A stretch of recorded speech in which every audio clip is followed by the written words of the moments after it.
a national emergency. Democrats and Republicans reaching a deal on a coronavirus response act, how it will help Americans fighting this global pandemic. I am officially declaring a national emergency. The president's latest move, how this could help slow the outbreak as the coronavirus battle turns personal. What he says about getting tested himself. Do his doctors agree? Coronavirus battlegrounds, new testing underway, drive-through service, Google playing a part, hospitals ready for patient overflow with cases rising above 2,000. Miami's mayor testing positive, plus more advice from doctors to avoid infection. Breaking overnight, a new travel ban taking effect. The U.S. closing its borders to foreign nationals from 24 European countries.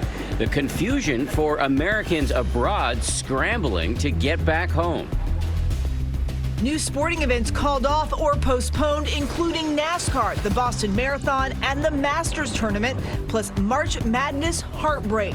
My stomach kind of dropped, especially me being a senior, being my last year. Promising college players facing disappointment.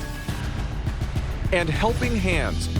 This shopper singled out. She opens the window just slightly more and sticks a grocery list and a $100 bill out the window. How her act of kindness is getting national attention. Live from ABC News in New York, this is Good Morning America. Hey, good morning, everybody. Let's start here with the story that is on everybody's mind, the pandemic that is changing so many aspects of our daily lives. Overnight, in the early morning hours, the U.S. House of Representatives passed a bill to provide direct relief to Americans who are suffering physically and financially from the outbreak. That bill will now move to the Senate. Also overnight, just hours ago, in fact, a travel ban went into effect, blocking foreign nationals from most European countries from entering the U.S. and requiring Americans coming from hot zones around the world to fly into select airports for screening.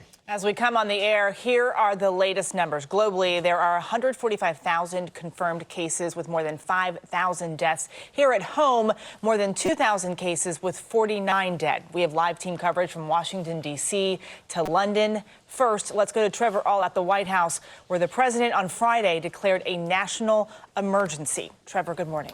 Well, Eva, good morning. The president says he's unleashing the full power of the federal government. He and Congress trying to address the difficulties in testing and the fallout from the growing number of infections. But this morning, there are questions if the president himself is following the recommendations of his own agencies. Overnight, a bipartisan House majority passing the Families First Coronavirus Response Act. The bill is passed, and without objection, the motion to reconsider is laid on the table. The bill providing paid sick and family leave, enhanced unemployment insurance, and bolstered food assistance programs like SNAP, while also granting free coronavirus testing for every American, whether or not they're insured. The three most important parts of this bill are testing, testing, testing. This coming hours after President Trump unveiled sweeping new plans to address the crisis. I am officially declaring a national emergency. Two very big words. The president announcing an additional $50 billion in aid available to states, while also relaxing regulations to make it easier for doctors to treat patients remotely, waiving interest on student loans held by federal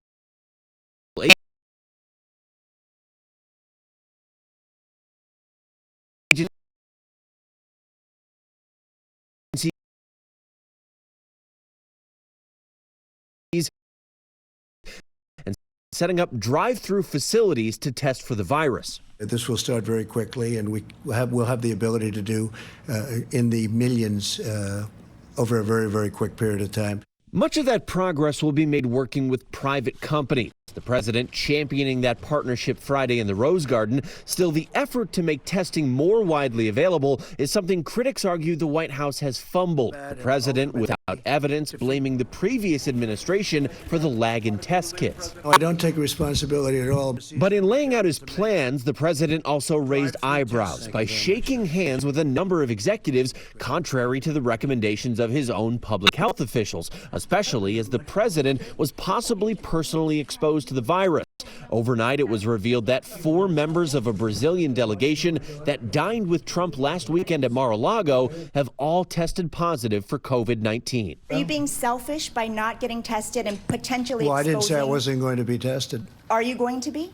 Most likely, yeah, most When do likely. you think Not for that'll that happen? reason, but because I think I will do it anyway. Will you let us know Fairly the soon. results? We're working on that. We're working out a schedule. Now, overnight, the president's personal physician released a letter saying President Trump is at low risk to contract this virus because his interactions with those Brazilian officials were limited and happened before those officials showed any symptoms. The president's doctor says there's no need for the president to quarantine, and even further, he says a COVID-19 test for the president is not currently indicated. Whit? All right, Trevor Alt at the White House for us. Thank you. Health officials, meantime, in several states have tapped the federal government for access to its stockpile for medical supplies as 49 states now report cases of coronavirus. ABC's Diane Macedo joins us with the latest developments from coast to coast. Diane, good morning. Whit, good morning. So that stockpile you talked about, it's the Strategic National Stockpile, a network of storage facilities with pharmaceuticals and medical supplies. It's intended for use in a public health emergency severe enough to cause local supplies to run out. Now, some local officials are already asking for that help. This morning, the number of confirmed cases of COVID-19 in the U.S. has climbed above 2,000, with 6 states activating the National Guard and 31 states plus the nation's capital declaring a state of emergency. Nationwide, 46,000 schools have closed, sending 26 million students home. This as hospitals set up tents preparing for patient overflow, and officials scramble to make coronavirus testing more widely available. New York's New Rochelle, the town with the highest cluster of cases in the country, has opened its first drive-through testing facility. You drive in your car, and the medical staff comes to you, does the test, takes the swabs, and then you pull out. The swabs get sent to a laboratory. And while facilities in other parts of the country report a lack of complete test kits, private labs are working to provide their own. The president now says the government will work with companies like Google to help organize testing sites. Google is helping to develop a website. It's going to be very quickly done, unlike websites of the past, to determine whether a test is warranted and to facilitate testing at a nearby convenient location. But Google says they are in early stages of development and will roll out over time. Exactly when President Trump himself will be tested is also unknown. The president came into contact with a Brazilian political aide at Mar-a-Lago last week who's now infected with the virus. That same aide may also have exposed the mayor of Miami, who now tells me he has tested positive, but says he's feeling healthy and strong. And what was that process like of getting tested and getting your results? I had to inform all the elected officials that I've been in contact with. Of course, our city manager, our police chief, they have decided to self-quarantine. Some of our council members have decided to self-quarantine. And so we're going through that process now. As we await more testing capabilities, doctors are urging Americans to change their habits and avoid gathering in large groups to stave off infection and prevent overwhelming hospitals. Avoiding the infection is protecting you personally, but more importantly, it will slow the spread of the virus and literally save the lives of our fellow vulnerable citizens and healthcare workers. And now health officials in several states, from Washington state to Delaware, are asking for access to that federal stockpile. Federal agencies boast that the stockpile contains enough supplies to respond to multiple large-scale emergencies. But with states already sending in requests, that assurance will be put to the test. A lot of our systems will be put to the test. Diane, thank you. So many questions this morning, so let's bring in ABC News Chief Medical Correspondent Dr. Jen Ashton, who has been doing, I have to say, a great job of keeping us informed through this crisis. So let's start with the president. The question is, should he get tested? He came in close contact with people who have subsequently tested positive. Right. His doctor is saying it's not currently indicated that he doesn't need a test because he's not showing symptoms, and the people he came in contact with weren't showing symptoms. Correct? Well, you're married to a doctor, so you know how we like to respect the doctor-patient relationship. He has a physician. Ultimately, that decision is between his physician and him. However, right now, the testing criteria guidelines, they are meant to be individualized at the discretion of the doctor. He's not totally in the low risk category, and he's not fully in the medium risk category either. He is at an older age, which puts him at higher risk, and he had contact within 6 feet, a handshake at least, of at least one person who is a known confirmed case. So, you know, it's in a gray zone there, but we also have to remember he's not just every other person. So I think there is some individual discretion there that may be appropriate considering who he is. For us regular people, at what point should you be asking to be tested, and at what point should you self-quarantine? I think what's important now is if you're having mild symptoms that 6 months ago you would have just stayed home and laid low until it passed on its own, that's not necessarily someone who should request a test. But remember, it's more how we should be thinking about this. If it's crossed your mind that maybe I have coronavirus, the appropriate thing to do is to self-quarantine if that is possible for you. It also depends what you do. If you're a nurse, if you're a teacher, if you're in a high-risk kind of category with a lot of contact, then maybe testing is important. But you guys, what's really the 800-pound gorilla in this room is that we don't know that only if you show symptoms that you're contagious. So that's why we need to be testing a lot more people to learn more about how this virus behaves. And Jen, like many others across the my kids' school is closed. Yeah. Large gatherings we know are canceled. But how should we be living our daily lives? There are a lot of questions about should we go to restaurants, stores, the gym, play dates with our kids? Yeah, I mean, listen, we have to keep living. We can't put ourselves in a plastic bubble, but I think we have to weigh risk versus benefit. Again, who you're coming in contact with. Do you have elderly people or higher risk people in your home or in your close environment? And try to make smart decisions, but common sense. Right now, things are a little different. It's not going to be like this forever, but these are different times, so maybe some extra steps are appropriate. All right, Dr. Jen, thank you so much. Such good advice for all of us this morning. Well, talk to you again just in the next half hour. But first, those new tighter travel restrictions that went into effect, banning foreign nationals coming from some European countries from entering the United States. The rule causing a rush at airports in several countries before the midnight deadline. ABC's Gio Benitez joins us with what happens now. Good morning to you, Gio. Hey, Eva, good morning. Yeah, Americans can still fly home, even with this new policy. But this morning, we're learning that in just a few days, U.S. airlines will dramatically be cutting down on flights from Europe. Overnight, the United States officially closing its borders to foreign nationals traveling from 26 nations in Europe for the next 30 days. Americans flying home will be routed to one of 13 U.S. airports for screening. Americans that were returning will be screened and asked to voluntarily participate in a 14-day quarantine. The restriction taking effect just hours after Europe was declared the epicenter of the pandemic by the World Health Organization. More reported cases and deaths than the rest of the world combined, apart from China. On Thursday, thousands of U.S. travelers rushing to European airports following the president's Oval Office address.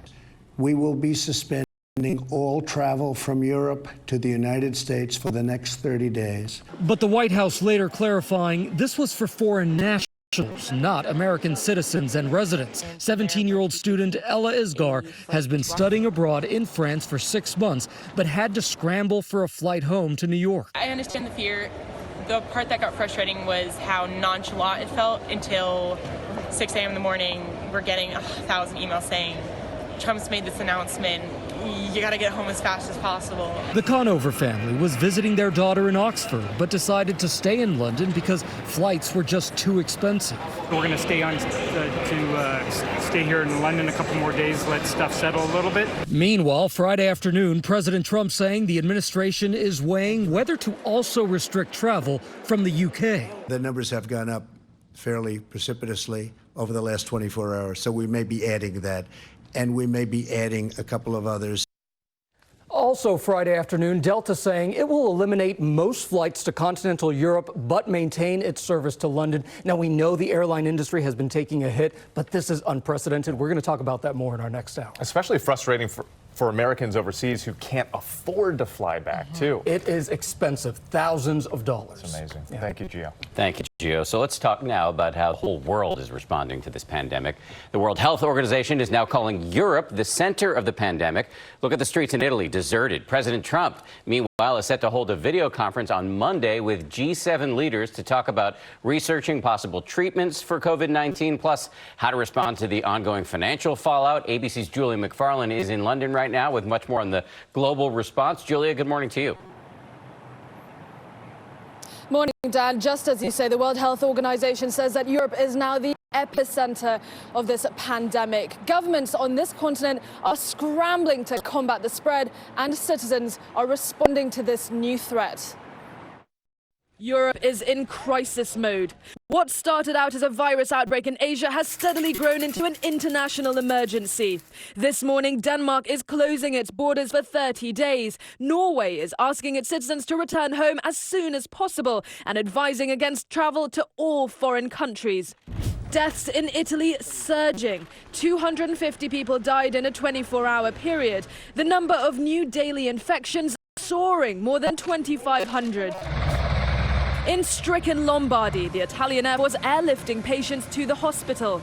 A nation in lockdown, coming together in a powerful moment as residents in isolation join each other on their balconies to sing the national anthem. And not stopping there, some locals performing popular songs from their windows to help keep spirits high. With officials in the US claiming over 70% of the new cases around the world are linked to Europe, French President Emmanuel Macron announcing an urgent summit with leaders of the G7. But like many people around the world, they'll conference in via video link.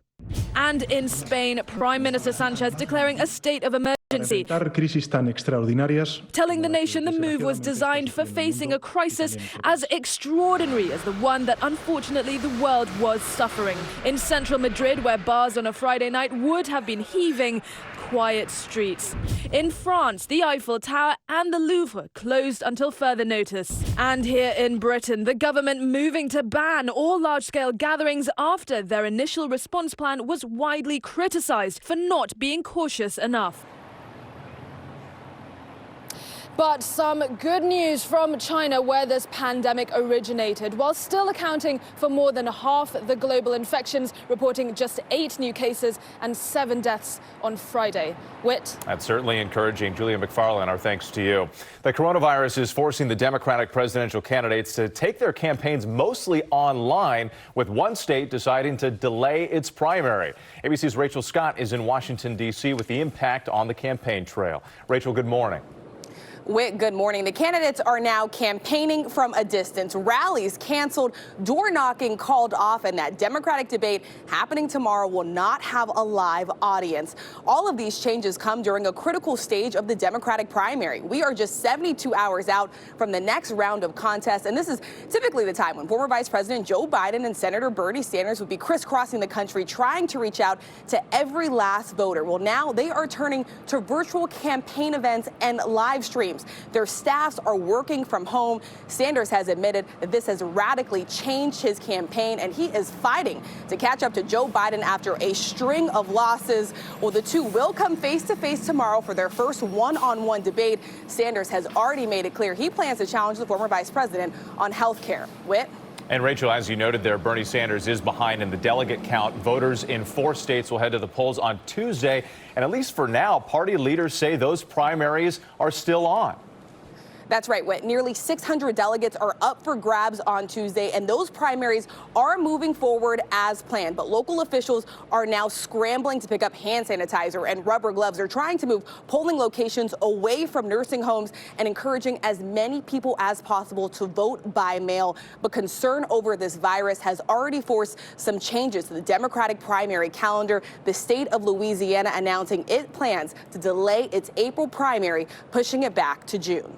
Whit? All right, Rachel Scott for us. Our thanks to you. Well, let's check out our weather now. Let's check in with Rob. How you doing? Hi, guys. Not much has changed since we sat here last week, huh? Been a slow week for us. Yeah, that was a joke. Hope everyone's surviving. We can take a joke. We're just slow to react these days, Rob. Everyone's a little bit banged up after this week. It's been a long Yeah, we need to keep them coming. Sure. All right, let's switch gears to weather and show you what happened in West Texas last night. This is probably a tornado. Not much in the way of reports of it, but obviously the damage is intense here in Mentone, Texas, and they're going to go out there and check it out this morning. A rough night, obviously, for those folks. All right, Topanga Canyon, if you know this road, it cuts you to Malibu, and there was a rock slide, but thankfully the safety nets caught it. 2.8 inches of rainfall in this part of L.A. Actually, Van Nuys and parts of the valley getting over 2 inches of rainfall. So that is enough to do that kind of damage, and more rain coming to this area. They do need it, just don't need it all at one time, but we have wind alerts and winter storm warnings posted for parts of the Sierra. That's checking what's happening nationally. It's time now for a look at your local forecast. Hello and good morning, Washington. Meteorologist Alex Liggett here. Not nearly as warm as yesterday, about 20 degrees cooler, but seasonable in the upper 50s. Now rain, that will be possible after sunset. I think mostly cloudy through the majority of the day. Lingering showers through your Sunday morning, I think through 9, 10 o'clock in the morning. Some glimpses of sunshine by the afternoon. High temperatures into the